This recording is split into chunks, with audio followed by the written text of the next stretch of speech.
Okay, hello everyone. Okay, so the next program in chapter 4 is letter counter. Okay, so write a program that asks the user to enter a string and then asks the user to enter a character. The program should count and display the number of times that the specified character appears in the string. Okay, so basically a user is going to enter a string and then the program is going to go ahead to ask the user to enter a character. And then the program is going to count how many times that character appears in that string. So for example, if the user types in, let's say, the letter apple, let's say apple, the program is going to go ahead and ask you to enter a character. So if I enter the character P, the program is going to go through this word apple and calculate or figure out how many times P appears in apple. So in this case, the program is going to say P appears in apple 2 times. Okay, something like that. Okay, so let me go ahead and start the program. I have a small cough, so sorry, please bear with me, okay? Sorry about that. Sorry about that. Okay, so I'll create the class and I'll call it letter counter. And I'll create the main method.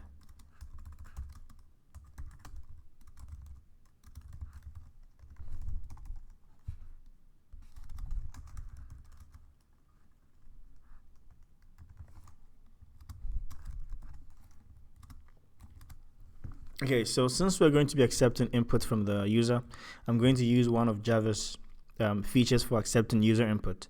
I can go ahead and use the J-option pane or the scanner. For this one, I'm going to choose to use the J-option pane.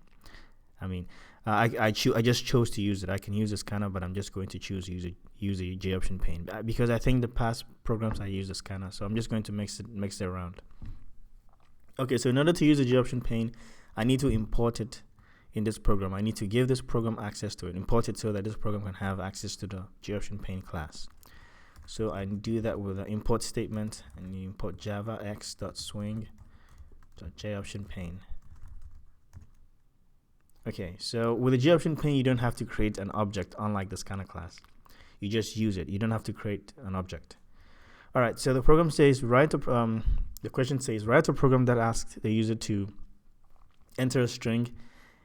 Let's start with that. Write a program that asks the user to enter a string. So let's go ahead and do that. Let's ask the user to enter a string. And I'm going to do that with J-option pane's show message dialog. So J-option pane.show message dialog. And J-option this method takes only one argument, which is the label, what it's going to display to the user. So I'm going to say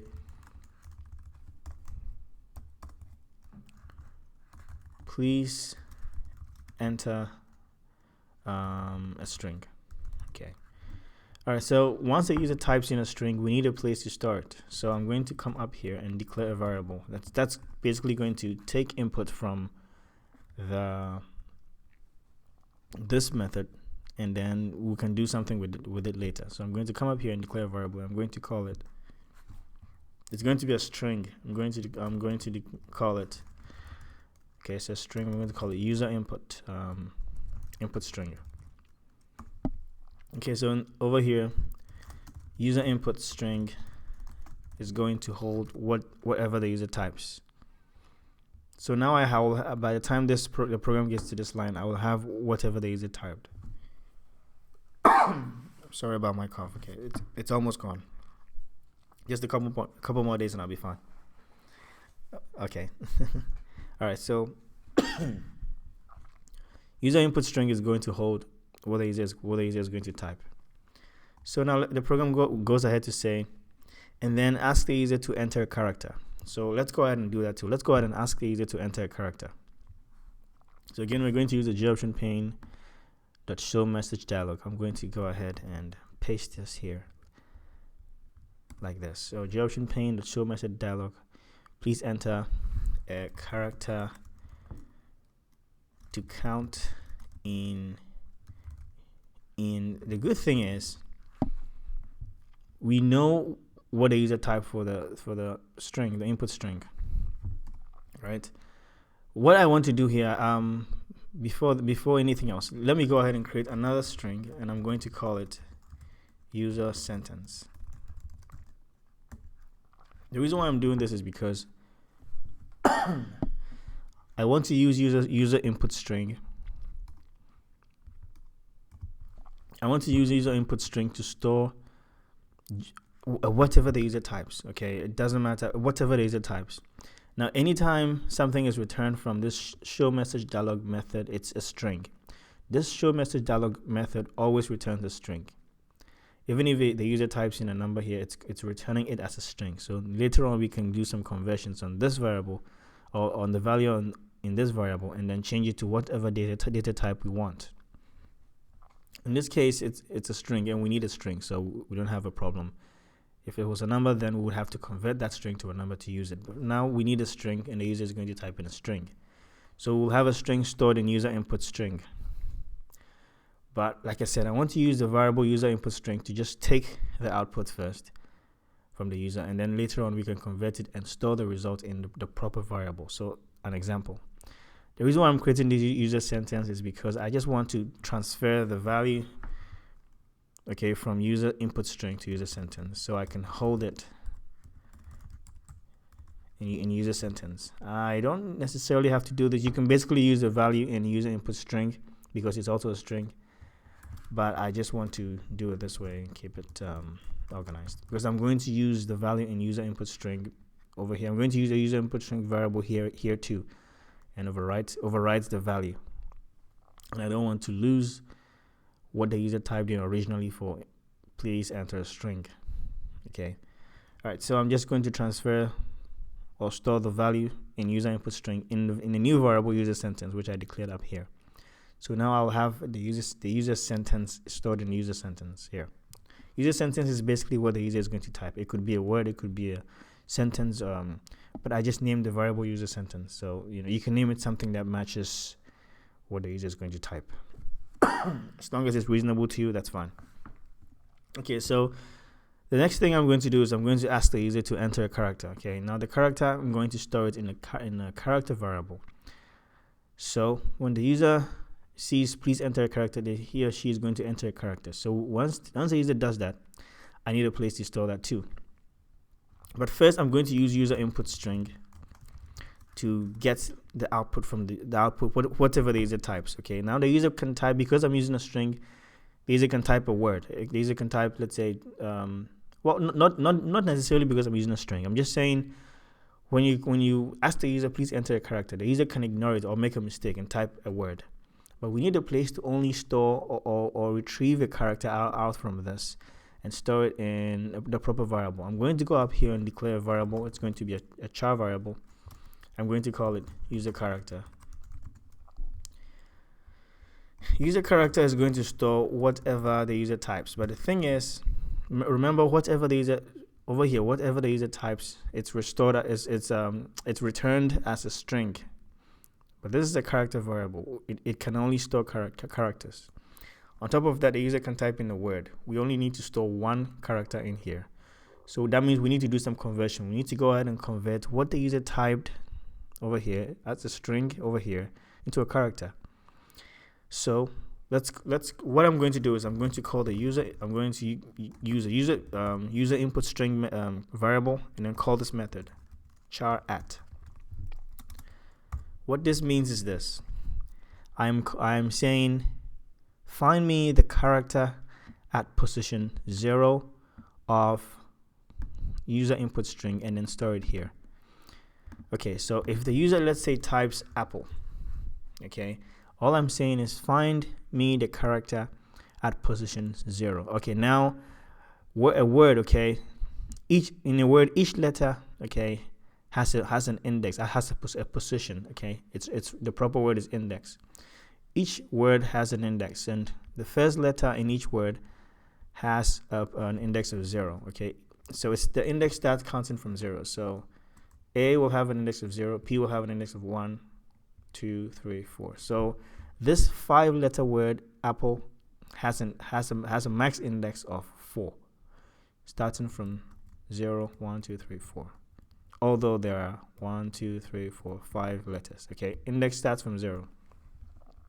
So I'm saying find me the character at position 0 or index 0. In this case, index 0 is A. And then store it in user character. So no matter what happens, even if the user types a word, it's going to extract only the first character. Now, if the user types in, let's say, a single character, it's still going to happen. The proper thing is still going to happen. It's going to find the character at position 0 of the whatever the user typed. In this case, A, and A is the character at position 0. So it's going to store the character at position 0, which is A, in user character. No matter what happens, we're going to end up with a character. Okay. So now we will have the user sentence. We'll have the user character. We will have the two variables we can compare. Okay. So what I'm going to do next is I'm going to go ahead and create a for loop. And I'll explain that. And with the for loop, I'm going to create a variable. I'm going to start initializing the variable. I'm going to call it int. It's going to be an integer. I'm going to call it index. And I'm going to initialize it to 0. Okay, I'm going to go through each letter in the user sentence variable. I'm going to go through each letter in the user sentence variable, and I'm going to be comparing it with the user character. And I will say this: if they are equal, then let's create a variable that's going to start counting that, oh, we found a match. We found the match. Okay, let's create a variable that keeps counting. But I'm creating a variable index to 0 so that we can start from the first letter. Okay, the first letter of the word, and the first letter of the word has an index of 0. If the loop starts again, comes back around the next time, index will be 1. So that moves on to the second letter. We are accessing each letter in the user sentence word and comparing it with user character and trying to see if they're equal. Okay, if they're equal, if they match. And if they match, let's start counting how many times that character appears in the user sentence variable, or the word, the user sentence. So let's initialize index to 0 and say that as long as index is less than, as long as index is less, now remember, if the user typed in Apple, okay, Apple has an index starting from 0, 1, 2, 3, 4. So Apple, this 5-letter worded word, 5-letter word, I'll say 5-letter worded word. Okay, so this 5-letter worded word, right, has a max index of 4. Okay, so because we are using the index to go through, we have to make sure that we start from 0, 1, 2, 3, 4. But then we have to make sure we don't exceed 4. Otherwise, we'll get an error, because this 5-letter worded word has a max index of 4. The last letter has an index of 4. It doesn't have an index of 5. If we try to access the 5th index, which is going to be the 6th letter, which it doesn't have a 6th letter. Okay, if we try to access, so this is 1, 2, 3, 4, 5. The last letter has an index of 4. If we try to access the index 5, which is going to be the 6th letter, it doesn't have it, so we're going to get an error. So we have to make sure that the index is less than 5, or less than or equal to 4. Okay, because the max is 4. 0 to 4 is, it's basically less than or equal to 4. 0 to 4 is basically less than 5. So any of them will work. But because I'm starting from 0, I'm making sure that index is, as long as index, so I'm initializing index to 0. As long as index is less than, I'm going to use a method here and say user sentence dot length. Okay, so when I say as long as index is less than user sentence dot length, it's basically how many letters are in the word. So how many letters, not the index, how many letters are in the word? 1, 2, 3, 4, 5. when I say user sentence.length, it will always be true, because in this case, when the user types in Apple, user sentence.length is going to be 5. 1, 2, 3, 4, 5. How many letters are in the word? And it's going to be true because index as long as index is less than 5 means that as long as index is 0 is less than 5, 1 is less than 5, 2 is less than 5, 3 is less than 5, 4 is less than 5. So even if we get to the last letter of the word apple, the index is going to be less than 5, so we can access any of these letters. But if we say if we try to say anything else, if we try to create this condition whereby it tests for the 5th index, again, 5th index means the 6th letter. It doesn't have it. Okay, it has a max index of 4. So the 5th index means another letter, which is the 6th letter, which it doesn't have. So now this is basically going to work every time, and by the time this is done, or for the statements that are true for this, for the conditions that are true for this loop, 0 to 4 will basically be true. Like 0 to 4 will basically work for this, because it wouldn't get to 5. Okay, it will only say as long as it will get to 4 and say if 4 is less than 5. Yes, 4 is less than 5. So do what's in the loop. It's going to come back up and say, is 5 less than 5? 5 is not less than 5. So in this case, it's going to exit out of the loop. So all I'm trying to say is 0 to 4 will work for this, will be true for this condition. But then anytime if it increases to 5 is not less than 5. Okay, 5 is not less than the how many letters are in this word. I hope you understand me. Okay. So basically what this loop is saying is this: initialize index to 1 as long as index is less than the length of the word or the length of the sentence. Do what's in the loop here, which we're about to type, and then when you're done, before you go back up and check this condition, add 1 to index, so that every time, so that we are moving to the next letter. Because index, if you add 1 to index is going to be 1. Index starts from 0. Index is going to be 1 the next time we start the program. I mean, not start the program. Index is going to be 1 the next time the loop comes back around to check this condition. And if index is 1, then that means that we are moving on to P, the first P, because this has an index of 0. This has an index of 1. The next time index goes back up and check this condition, index is going to be 2. And index 2 is the second P, which is 0, 1, 2. Okay, so I hope everyone understands and I didn't confuse anyone. If I did, please tell me where you don't understand, and I'll do everything to respond to them. Okay, so basically this loop is going to go through each letter in the user sentence variable and compare it with the characters to see if we have a match. And if we have a match, we will create a variable that keeps track or keeps count of how many times the character and the respective letter we are checking matches. Okay, how many times whilst we are going through the user sentence, how many times the characters match with the character that the user typed. Okay, I hope I didn't confuse anyone. As we are going through it, we are checking each letter in the user sentence to make sure it matches with the character. Basically, that's what I'm trying to say.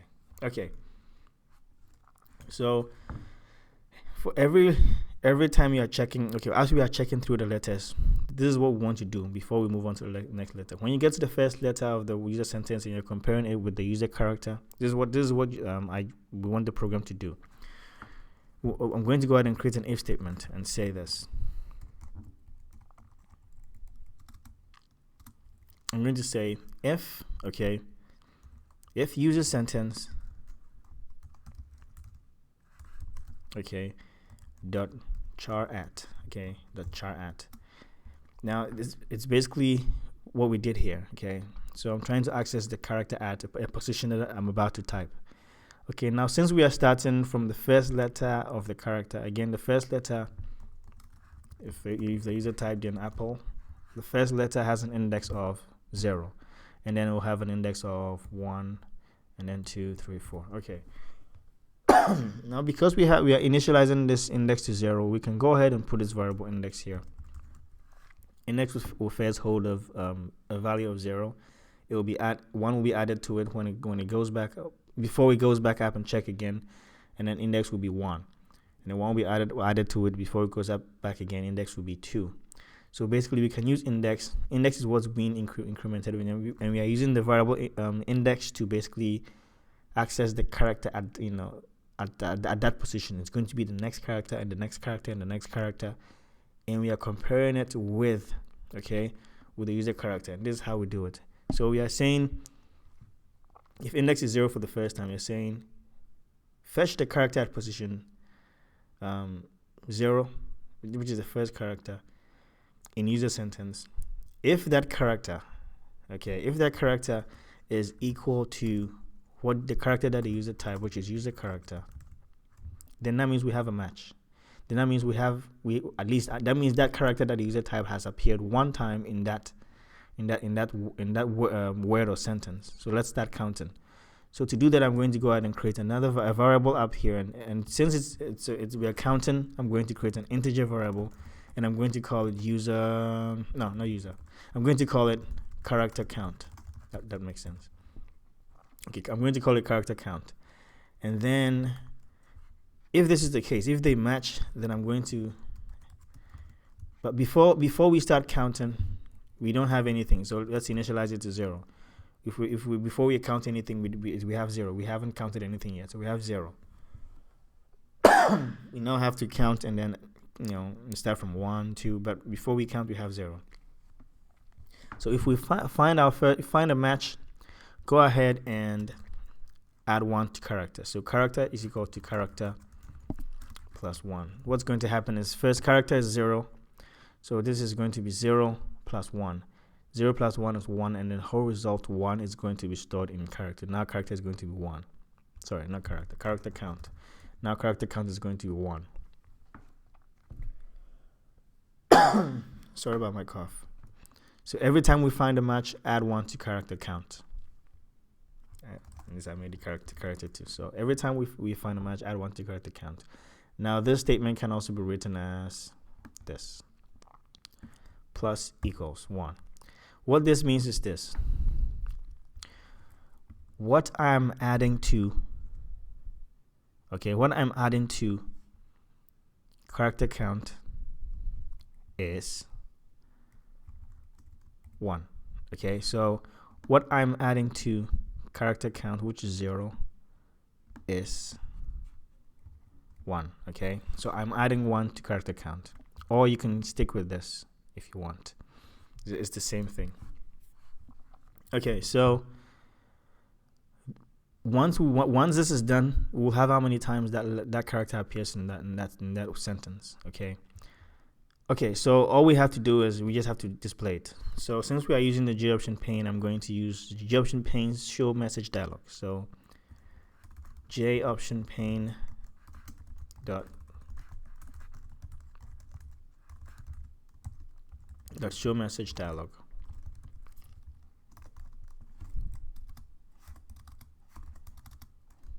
Oh boy, my typing sometimes gets very awkward. Okay, so JOption, and look at how I've spelled this. Sorry about that. JOption pane dot show message dialog, and we're going to say this. Now show message dialog takes 2 arguments. Okay, the first one is null. I'm going to type in null, and null it's basically going to center the window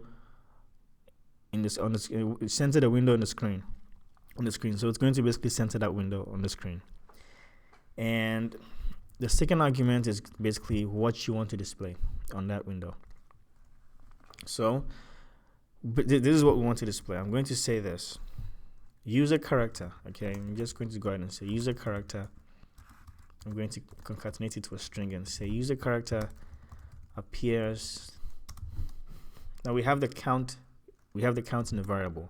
So user character appears character count. Character count. So if the user type in Apple, it's going to say, sorry, if the user type in P, the character P, it's going to say P appears, I forgot to add in, P appears in, oops, not character count, P appears in the string that the user typed, user sentence. So if the user typed in P, it's going to say P appears in, if the user typed in, let's say Apple, it's going to say P appears in Apple.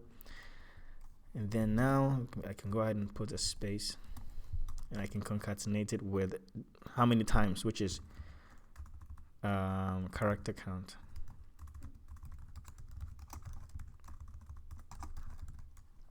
Okay, so user character P appears, let's say if the user typed, assuming the user typed in P and the user typed in Apple here, so it's going to be P appears in Apple, character count, let's say if it contains 5, it's going to say 5, and then I'm going to concatenate it with another string and say times. Okay, so if the user typed in P over here, typed in Apple here, and then the result was it's going to be 2, so P appeared in Apple space 2 times, okay, or time. So let me just do this. I happen to know that P appears in Apple 2 times, and that's why I'm saying that. All right, but the program is going to calculate that for us. Okay, so now we're done. Anytime we use a G option pane, remember we need to call the system.exit method. I'm going to pass in 0, and what the system.exit method does is it terminates that extra thread that is caused by the G option pane. Okay, anytime the G option pane starts, it causes an extra thread. Okay, so we need to terminate it. All right, and I'm passing in 0. Okay, so basically when I'm with this 0 that I've passed in, I can use a variable later on. I can test on this method. I can basically try to accept the return value of this method. In this case is 0, and I can test on that value, and if I was able to receive a 0 from this method, it's an indication that this program run successfully, was able to reach this point, and I was able to accept the 0. It's normally an indication that the program ran successfully, and it also terminates the thread that is caused by the G option pane. Okay, so now we're done. So let's go ahead and compile it and run it and see what happens. So letter counter, I'm going to go ahead and create a folder. I'm going to call it letter counter, and I'll call this letter counter.java. It's already there. I think it should be the same as the name of the class. I'll try and see if it works. Yes, yeah, it's complaining. It has to be, it says letter counter is public, should be declared in a file named lettercounter.java. I declared it with a small letter L. The name of the class sorry. Sorry about my cough. Okay, sorry. The name of the class, file name of the name of the class has to match the file name. Okay, the name of the file. So I'm going to go ahead and rename this to capital L and save it. The file already exists. Do you wish to overwrite it? Yes, I'm going to overwrite it. And oops, didn't work. Let me go ahead and it didn't do it. Let me open the folder just to make sure.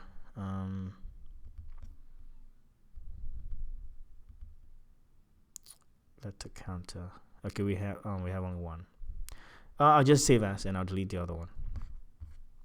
Okay, so I'll save this as. Now I'll save it as the proper one, letter counter.java. Save it. Yes. Why is it not working? It's supposed to work. Okay. What I'm going to do is I'm going to delete it.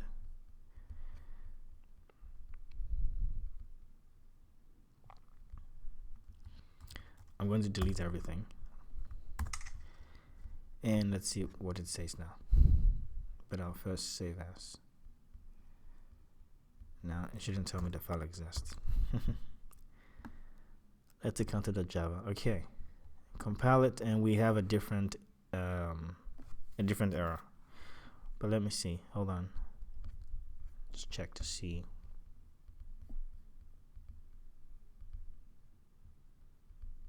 Okay, so now we're good. All right. Okay, so all right, it says cannot find symbol letter counter. No, that's not sorry, that's in the class. It cannot find symbol class char. Okay, let's see. Char, probably a small letter. Okay, yeah. So this was supposed to be a small letter, not a capital letter. So char user character, small letter.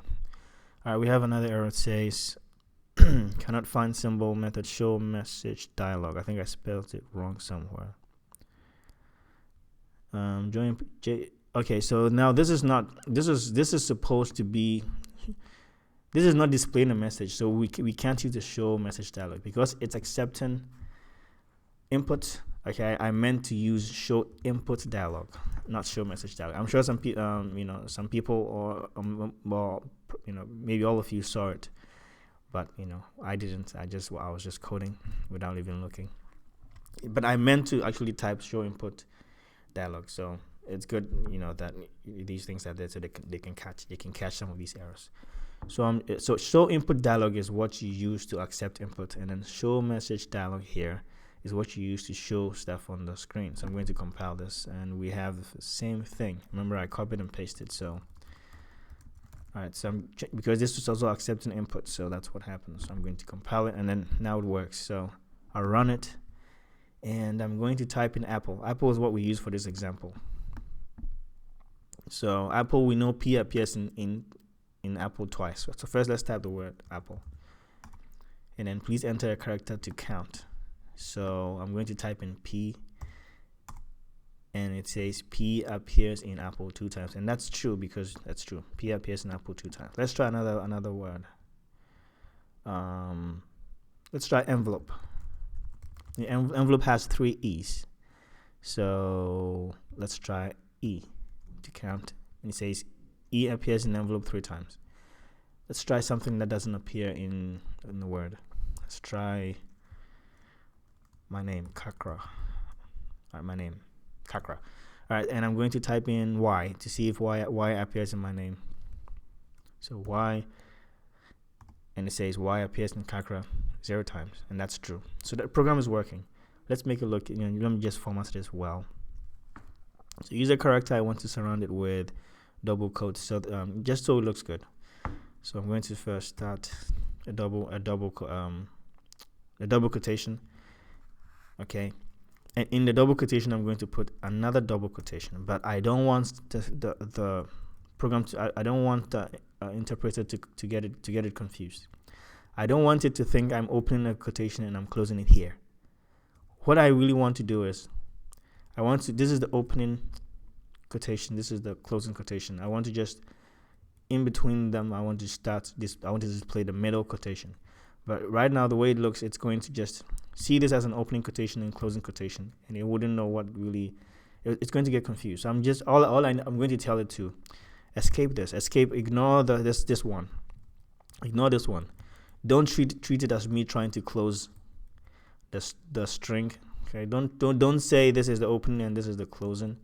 I'm putting a backslash in front of it, and I'm saying ignore this one. Treat this as just something I want to print on the screen. Okay. So I'm displaying that, and I'm concatenating it with the user character. I'm doing the same thing here. I'm going to concatenate it with, no, I already have it here. I already have a string here. So I'm going to go ahead and sorry, put another quotation here. I basically want to surround this character with quotation just so it appears well in the output. So again, I don't want the program to get confused and think that I'm trying to open a quotation and closing it here. This was there originally. All I want to do is just display this as something that's going to appear on the screen. So I'm telling the interpreter to escape it or ignore it.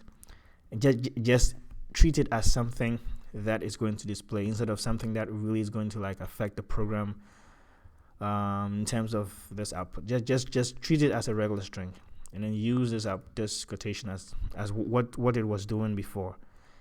Okay, so now if I run this, now look at how it's going to display. I type in egg, type in G, and see now it says G, you see with quotations, appear in egg 2 times. And let me do the same thing for the user sentence. I can just go ahead and put a quotation here. I don't want to treat it as me trying to open a quotation or opening a string here and close it here. So I'm going to escape that. This one. This was there originally, so I'm not going to touch it. I want to do the same thing for this one. Fortunately, I have a string open here already for me. I can go ahead and put in a string. And again, I don't want you to think I'm opening and then closing. I want you to ignore this one. Just treat it as a regular string. So I'm going to put quotation in front of it, and it's going to work. This was there already. This was there already. This is just ignored. It's just displaying as a regular string. All right, so I'm going to go ahead and compile it and then run it, and I'll try one last one. Okay, so please enter a string. I'm going to enter Kakra, my name, and A appears in my name twice. So I'm going to hit OK, and I'm going to hit A.